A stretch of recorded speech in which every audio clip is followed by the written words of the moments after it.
یہ فقیر اپنی تہی دستی، کم علمی، بے بضاعتی، بے مائگی کی بنیاد پر اپنے آپ کو اس کا اہل ہرگز نہیں سمجھتا کہ حضرت مولانا رحمت اللہ علیہ جیسی ہمگیر شخصیت کے سلسلے میں کچھ کہے۔ حقیقت یہ ہے کہ میرا کچھ کہنا حضرت مولانا کی شخصیت پر اثر انداز نہیں ہوگا، لیکن میرے لیے خود باعث سعادت ہے۔ آج بات کرتے ہیں حضرت مولانا محمد سالم صاحب رحمۃ اللہ علیہ کے بارے میں۔ آپ کی ولادت باسعادت سن 1926 کو دیوبند میں ہوئی۔ اس طرح آپ نے 95 سال اس دار فانی میں گزارے۔ سن 1932 میں علامہ محمد انور شاہ کشمیری رحمۃ اللہ علیہ نے آپ کی بسم اللہ خوانی کرائی تھی۔ علاوہ ازیں آمد نامہ جیسی ابتدائی فارسی کتاب کے چند اسباق بھی آپ کو پڑھائے تھے۔ البتہ آپ کی باقاعدہ تعلیم کا آغاز حضرت گنگوہی رحمۃ اللہ علیہ سے ہوا تھا۔ علامہ کشمیری رحمۃ اللہ علیہ کو دیکھنے والا طبقہ آپ پر اختتام پذیر ہوا۔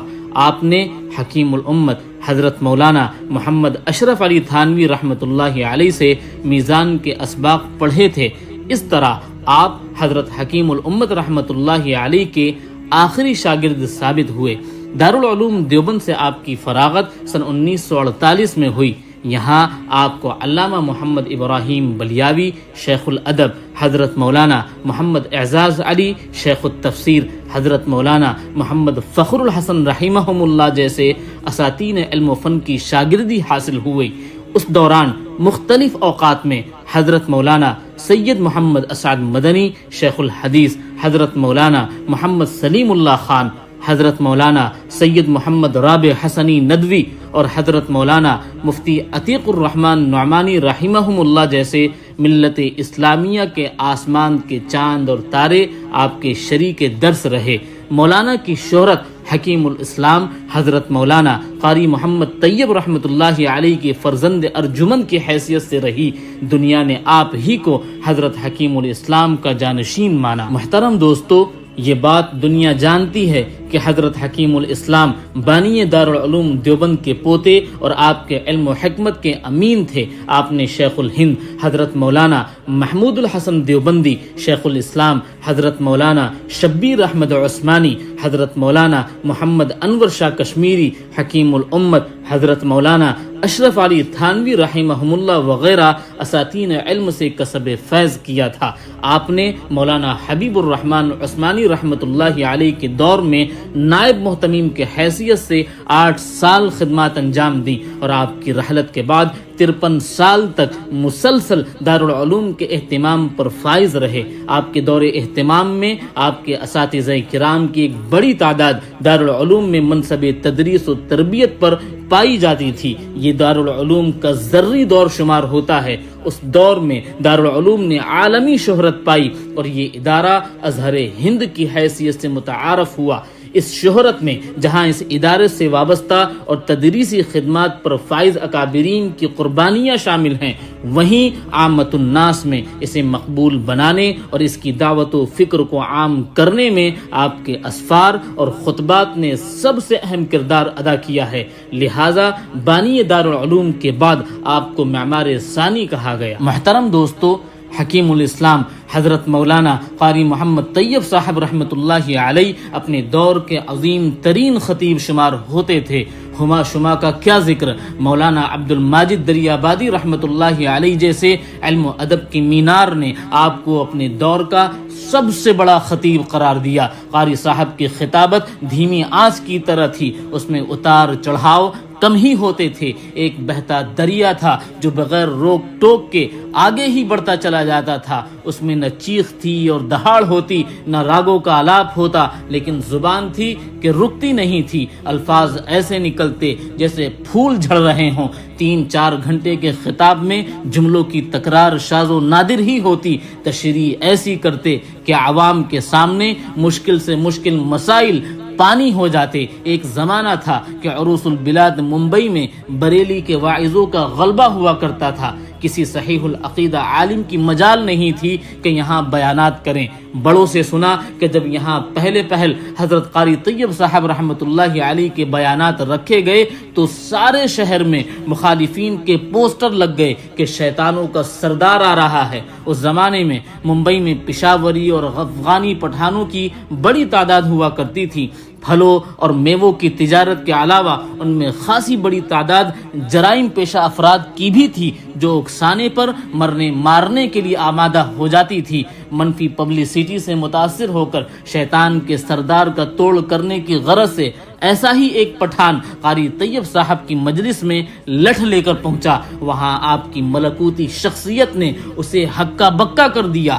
آپ کے منہ سے پھول جیسے بول جھڑتے دیکھ کر اس کی زبان گنگ ہو گئی۔ اس نے وہیں نہ صرف اعلان توبہ کی بلکہ الٹے آپ کے لیے مرنے مارنے پر تیار ہو گیا۔ محترم دوستو، اس طرح شقی سے شقی لوگ آپ کی دعوت سے متاثر ہوتے رہے۔ پھر تو ممبئی میں مسلک دیوبند کے خطیبوں اور عالموں کا ایک ریلا لگ گیا اور آپ کے نقش قدم پر چلتے ہوئے حضرت مولانا ابو الوفا شاہ جہاں پوری، حضرت مولانا قاری ودود الحی نفیس لکھنوی اور جناب پارن حقانی نے تو یہاں کا نقشہ ہی بدل دیا۔ حکیم الاسلام حضرت قاری محمد طیب صاحب رحمۃ اللہ علیہ ایک عرصے تک رمضان المبارک میں بھنڈی بازار کی نواب ایاز مسجد میں درس قرآن دیا کرتے تھے۔ حضرت قاری صاحب کی تفسیر کی مجالس میں بیٹھنے والوں میں سے بہت سے لوگوں نے حضرت کے خطبات کو جمع کیا اور کہا کہ ہماری حیرت کی انتہا نہ رہی جب یہ انکشاف ہوا کہ ان میں سے ہر خطبے کا آغاز الگ الگ آیت یا حدیث سے ہوا تھا۔ خطبے کے آغاز میں ان کی تکرار شاید ایک یا دو خطبات میں پائی جاتی تھی۔ یہ تھے علم و حکمت کے بحر بے قرار جن کی جانشینی حضرت مولانا محمد سالم قاسمی رحمۃ اللہ علیہ کے حصے میں آئی۔ اپنے والد ماجد کے دور اہتمام میں سن 1948 سے 32 سال تک دارالعلوم میں آپ نے بحیثیت مدرس خدمات انجام دی۔ اس دوران آپ اپنے والد ماجد کا سایہ بن کر رہے اور آپ سے فیض حاصل کرنے کا سلسلہ بھی جاری رکھا۔ تصوف کی راہ میں آپ نے پہلے حضرت مولانا عبد القادر رائے پوری رحمۃ اللہ علیہ کے ہاتھوں پر بیعت کی اور آپ کی رحلت کے بعد حضرت حکیم الاسلام کے خلیفہ اور مجاز بیعت ہونے کا شرف حاصل ہوا۔ اس طرح آپ علوم نانوتوی کے جسمانی اور روحانی امین بن گئے۔ محترم دوستو، دارالعلوم کے جن طلباء نے آپ کو دوران طالب علمی دیکھا ہے ان کی گواہی ہے کہ مولانا کے دروس حشو و زوائد سے پاک ہوا کرتے تھے۔ پابندی وقت کا آپ بہت خیال رکھتے تھے اور اسباق بڑے دل نشینی انداز میں پڑھاتے تھے۔ آپ کی تدریس کے 35 سالہ دور میں آپ سے فیض پانے والے علماء میں سے بہت سارے آسمان علم کے چاند تارے بن گئے۔ ان شخصیات میں نمایاں نام دارالعلوم کے سابق شیخ الحدیث حضرت مولانا مفتی سعید احمد پالن پوری رحمۃ اللہ علیہ کا آتا ہے۔ مولانا محمد سالم صاحب رحمۃ اللہ علیہ تعلیم و تعلم کے آدمی تھے۔ آپ کے دروس سیاست اور پارٹی بازی سے پاک ہوا کرتے تھے۔ آپ کی زندگی میں سب سے مشکل مرحلہ اس وقت آیا جب آپ کے والد ماجد کے ساتھ آپ کو بھی اپنے آباء و اجداد کے قائم کردہ گہوارے علم سے الگ ہونا پڑا۔ جہاں آپ نے بولنا سیکھا تھا اس سایہ دار درخت کی ٹھنڈی چھاؤں میں زندگی کے 55 سال گزارے تھے۔ آستانہ قاسمی اس کے سامنے ہی واقع تھا۔ اس وقت دل پر کیا گزرتی ہوگی جب آپ پر اس کے دروازے بند کر دیے گئے ہوں۔ اللہ کا شکر ہے آنکھ بند ہونے سے پہلے گلے شکوے دور کر کے اس دنیا سے اٹھے۔ جب جنازہ اٹھا تو دل کدورتوں سے پاک تھا۔ ویسے آپ نے اپنے خالق کے سوا بندوں کا گلہ شکوہ کسی سے کیا ہی کب تھا؟ آپ تو عفت لسانی کا نمونہ تھے۔ مولانا خوش قسمت تھے جو آنکھیں بند ہونے سے پہلے روشن سورج کی طرح حضرت حکیم الاسلام رحمت اللہ علیہ کی فراست اور فیصلوں کی درستگی کا ثبوت دیکھ گئے۔ محترم دوستو، آج سے نصف صدی بیشتر اپنے دور اہتمام میں حضرت قاری طیب صاحب رحمت اللہ علیہ نے دارالعلوم کے بعض اساتذہ کی جماعتی اور گروہی سرگرمیوں اور اس کے لیے جوڑ توڑ کو دیکھتے ہوئے ہدایت کی تھی کہ وہ 2 کشتیوں میں پاؤں نہ رکھے، تدریس اور جماعتوں کے عہدوں میں سے کسی ایک کا انتخاب کریں۔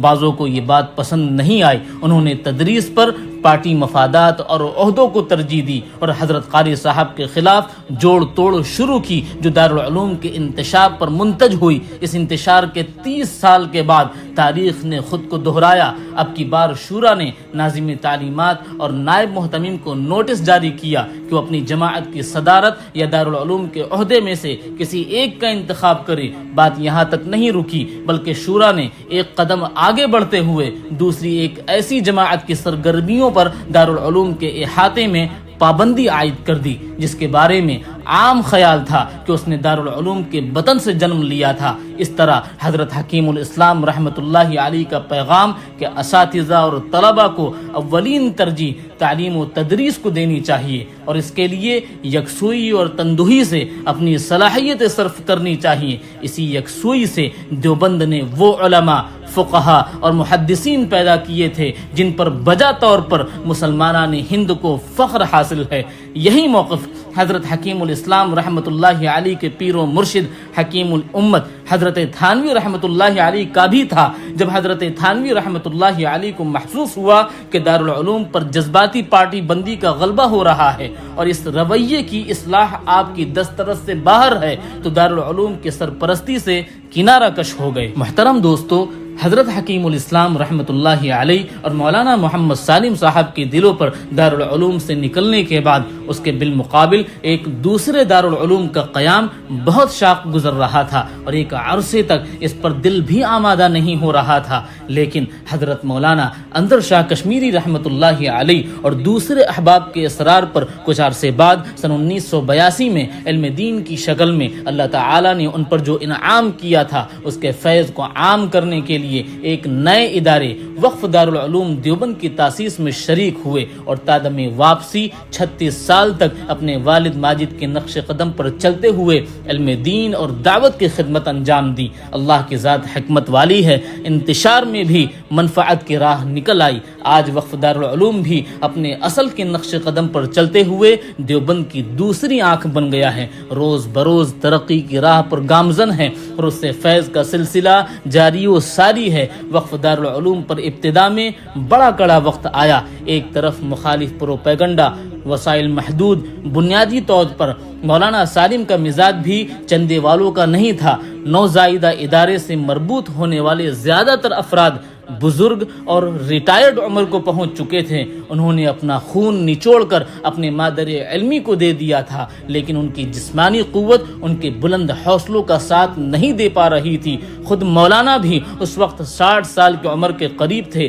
ادارے قائم کرنے اور چلانے کے لیے نوجوان خون کی ضرورت ہوتی ہے، لیکن اللہ نے ہمت دی تھی، توفیق الہی ساتھ ساتھ چل رہی تھی، نیتیں نیک تھی، مقصد صالح تھا۔ اللہ نے رکاوٹوں کو دور کیا، دھیرے دھیرے اللہ کی نصرت آتی چلی گئی اور حالات بدلتے چلے گئے۔ محترم دوستو، حضرت مولانا محمد سالم صاحب اپنے دوستوں، ساتھیوں اور شاگردوں کے ستائے ہوئے تھے۔ دارالعلوم کے تنازعے میں اور وقف کے قیام کے بعد ذہن و دماغ پر بہت زیادہ بوجھ پڑ گیا تھا، لیکن مجال تھی جو حرف شکایت زبان پر لاتے۔ حضرت مولانا کے قریبی لوگوں نے بتایا کہ کئی بار مولانا کے ساتھ رہنے کا موقع ملا، بڑا بے تکلفانہ ماحول ہوتا، بات چیت میں اپنائیت کا احساس ہوتا۔ اس دوران آپ کی غیبت کرنے والوں کا تذکرہ کسی چاہنے والوں سے آتا، لیکن کیا مجال تھی جو کبھی آپ کی زبان حرف شکایت سے داغدار ہو جائے؟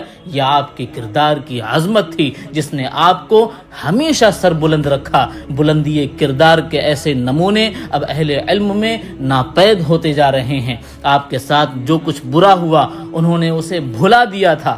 فدائے ملت حضرت مولانا محمد اسعد مدنی رحمۃ اللہ علیہ سے بستر مرگ پر جا کر ملے اور دلوں کو صاف کرنے میں پہل کی۔ خادم القرآن والمساجد حضرت مولانا غلام محمد وستانوی کی جگہ پر اہتمام کی ذمہ داری اور جمعیت کے آپسی اختلافات کے بعد بحیثیت صدر آپ کے انتخاب کی کوششوں کو آپ نے قبول نہیں کیا، جس سے محسوس ہوتا ہے کہ دارالعلوم میں جو تنازع پیدا ہوا تھا اس کی اساس جاہ و منصب کی خواہش نہیں تھی، وہ ایک اصولی بات تھی جس سے تادم واپسی آپ نے منہ نہیں موڑا۔ یہ آپ کے اخلاص کی نشانی تھی۔ حضرت مولانا قاضی مجاہد الاسلام رحمۃ اللہ علیہ کی رحلت کے بعد صدارت کے لیے ووٹنگ ہوئی تو مولانا سالم اور مولانا سید محمد رابع حسنی ندوی صاحب کو یکساں ووٹ ملے، لیکن آپ نے مولانا سید محمد رابع صاحب کے حق میں پلہ وزنی کر کے انہیں بورڈ کا صدر بننے میں کردار ادا کیا۔ محترم دوستو، ایک طویل عرصے سے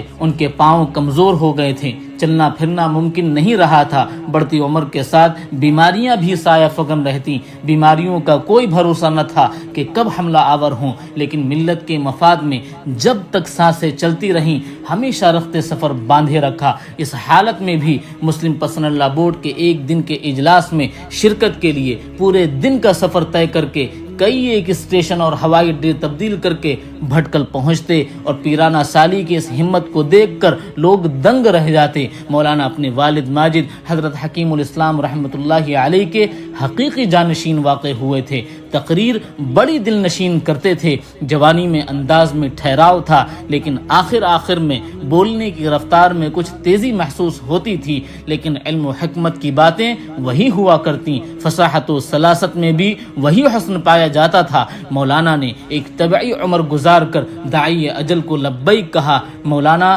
اب اس بارگاہ میں پہنچ گئے ہیں جہاں سے واپس کوئی نہیں آتا، لیکن جب جانے والے کی جگہ پر نہ ہو، خلا بھرنے کی کوئی آس نہ ہو اور زمانے کو ان کی ضرورت پہلے سے زیادہ محسوس ہو تو کیسے ممکن ہے کہ وہ دلوں میں زندہ نہ رہیں؟ 70 سال تک جن کے سامنے ایک کثیر تعداد افراد نے زانوئے تلمذ طے کیا ہو اور ان کی جلائی ہوئی شمعوں کی لو سے لاکھوں شمعیں جل اٹھی ہوں اور ان سے 4 دانگے عالم میں علم کی روشنی پھیل گئی ہو، آخر ایسی شخصیت کے حق میں دعا کے لیے ہاتھ کیوں نہ اٹھیں گے؟ اللہم اغفر لہ ورحمہ۔ بچھڑا وہ اس ادا سے کہ رت ہی بدل گئی، وہ ایک شخص سارے شہر کو ویران کر گیا۔ محترم دوستو، ویڈیو پسند آنے پر لائک شیئر سبسکرائب ضرور کریں۔ والسلام علیکم ورحمۃ اللہ وبرکاتہ۔